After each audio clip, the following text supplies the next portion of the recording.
little Mari, how you doing?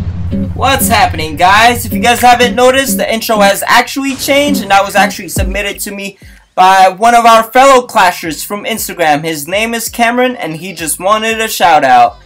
If you guys want to send us anything Clash of Clans related, just send it directly to our Instagram or Gmail, which can be found in the info section under our video.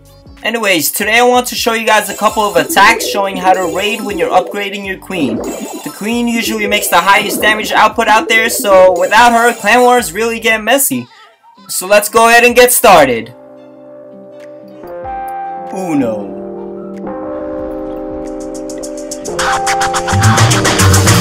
So this is our first attack with no archer queen, and first thing I wanted to note one thing about this base. I mean, it's actually one very big thing, you know what I'm saying? And this base has tons of structures that are not defended at all, which pretty much free giveaways. So anyways, he dropped off the giants followed by the hogs, and he already dropped off an archer, start working with that gold mine. I guess for now he's just trying to work on luring out that clan castle troops inside. I mean, this is what you want to do most of the time for when you're raiding first. Lure out the clan castle troops to the corner because that is where they belong, you know? So, I mean, I want to note how this guy lures this out right here. So as you can see, he's sending out the archers one by one so that you could clutter them up into one little package so that you could easily kill them. Just like that. I mean, right here, he starts off sending all those archers close to those clan castle troops and sends off the wizards right behind it so they could kill them in one shot, just like that. So he starts sending off all the wizards right across the map, just trying to kill out the sides first, and then backs it up with the giants. Those giants will block the damages and protect those wizards, while those wizards will bring in the damage for your clan. So he drops off the rage, followed with the jump spell, and as you can see, they already broke through the first layer of walls, onto the second one, and now following on to the third one. See, what's great about this composition right here is that all those inferno towers are focusing on those giants, which has a lot of HP, so your wizards will stay protected as well as your barbarian king, and they can easily just work on those inferno tower while the damages go straight to that town hall and destroy it. I mean, he's already at 45%. He already took out that town hall with the barbarian king. He just used his special ability. I mean, unfortunately, he did have to fight those skeleton troops. And this is the best part right here. The fact that you have extra archers. Always have extra archers at the end of your raids, just so that you could take off any other underlying structures outside that base and get free more percentages. I mean, what's funny about this base is that this guy seriously has all these structures outside away from these defenses, and these are just pretty much freebies to his Kalipo, and they will be added on to this 47% that he already has. So let me go ahead and just fast forward it from here. And just as a reminder for everyone, always have your structures close to your defenses, because they are still part of your village. Numero dos. So this base is a lot different from the other bases that we've been attacking. I mean, this guy has a sort of maze base, and definitely along those wall openings will definitely be full of surprises, and not the surprises that we all want. So attack bases with single inferno towers, because you can bring in witches in your raid, which is a good counter against those single target inferno towers. So the giant is dropped along with that hog, which detonates that giant bomb. Another hog is sent out to lure out that clan castle troops. He sends it out an archer again to this gold mine right here so that he could lure out all these troops to the side. And again, what he's doing here is definitely going to be luring out that witch all the way at the back of that clan castle, because luring out that witch is very crucial in killing all these clan castle troops. If you don't, then that witch will just keep on spawning more skeleton babies. So he sends off a giant so that his clan castle troops would focus on that giant. Again, he's just bunching them up and cluttering them out into one little tiny spot so he could kill them in one shot with those wizards. He sends out all these giants. Again, those giants are gonna block for that wizards, and those wizards will work its way on those structures and all those defenses. He sends out the witches, and again, those skeleton babies are definitely gonna be the most peskiest thing to those single inferno target towers, because those single inferno target towers will pause a little bit for a brief second every time he kills a troop. On the side note here, that heal spell doesn't really work against those Inferno Towers, but it's more for the troops that are not being burned.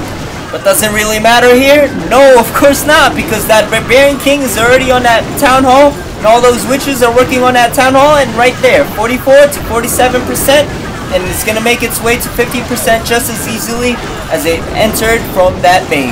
As you can see here, we still have extra troop leftovers, and of course, what better way to use these leftovers than to get extra percentages so nobody in your clan dares to remove your name from 2-starring this base.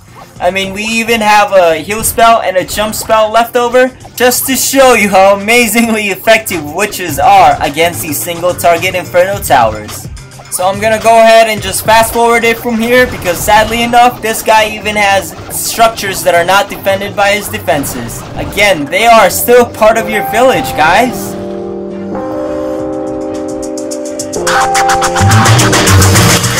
So this one is actually a difficult base compared to the other bases that we've attacked. That's because if you focus in on the defenses, once you break through the first layer of walls, you are faced with a square of defenses lined up one after another.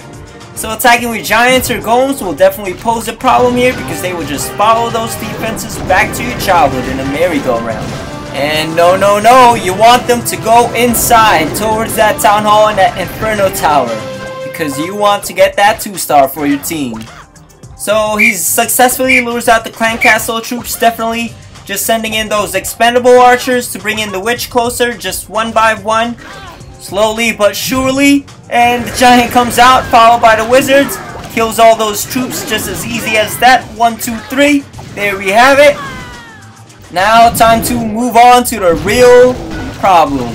Alright, so he sends off those giants all over, and you always want to spread out those giants so just that those defenses would focus in on those giants and away from your wizards.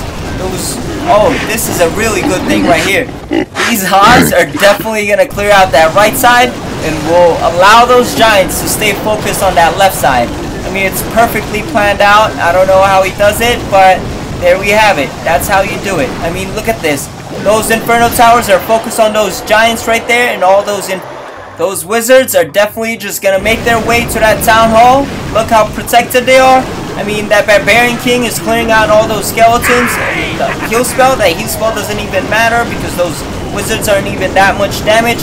They're just gonna easily clear out that Town Hall. 46%, 47%, 50%. I mean, this was definitely just a perfectly well executed plan. The rest of this video will just be percentage farming by the archers. This definitely should show you how effective giants and wizards are when raiding TH10 bases in Clan Wars, no matter how strong the defenses are, especially when you're upgrading your queen. Just remember to have the giants to protect your wizards and spread them out from side to side, so the main focus is in the middle of that spread. So I'm gonna fast forward it from here and show you a different raid composition again with no queen. Special number 4. So here I bring you guys a completely different attack strategy from the regular giants and wizards that we've all been using. But first, let me point out that all his expos are down. So this is a complete invitation by their grandmother to go ahead and attack them with an air raid. So as usual, lure out the Clan Castle troops. That's what that giant is there for. Next, same as before, you want to lure it all the way to that corner again, where the Clan Castle troops are vulnerable and the defenses are not protecting them, and you can easily focus in on that witch and prevent it from making any more babies. So here he's just luring it out a little bit more, so I think he's trying to clump them up all together and so that he can drop a lightning spell just like that right there.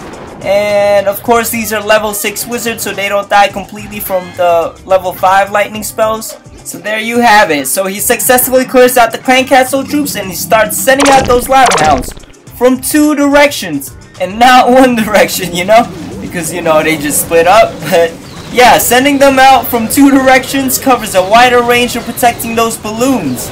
Of course, after those balloons, the minions were sent out right after it to clean all the other remaining structures. Remember, this is the same concept of attacking. Always ensure to clear out the sides just so your main strength is honing in on that middle spot.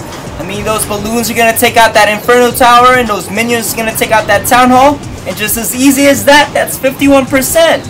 At this point, you don't even really need to drop your Barbarian King or an Archer Queen, if you even had one, because you already have 2 stars. Then again, we're going for more percentages here to show everyone in the clan who's the clan war champ. So I hope you guys learned a thing or two from this video on how to properly raid even without your Archer Queen, and not to be intimidated by strung out defenses with Inferno Towers, because then again, every base out there has a weakness. Remember that, guys. Also, I would appreciate it if you guys would hit that like button if you learned a thing or two today. Comment for any suggestions you guys would like to see in the future. And share to help our Clash of Clans community in attacking our clan wars. Again, don't forget to hit that subscribe button. I would greatly appreciate it. Thank you, guys. Chief Buffet Boys signing out.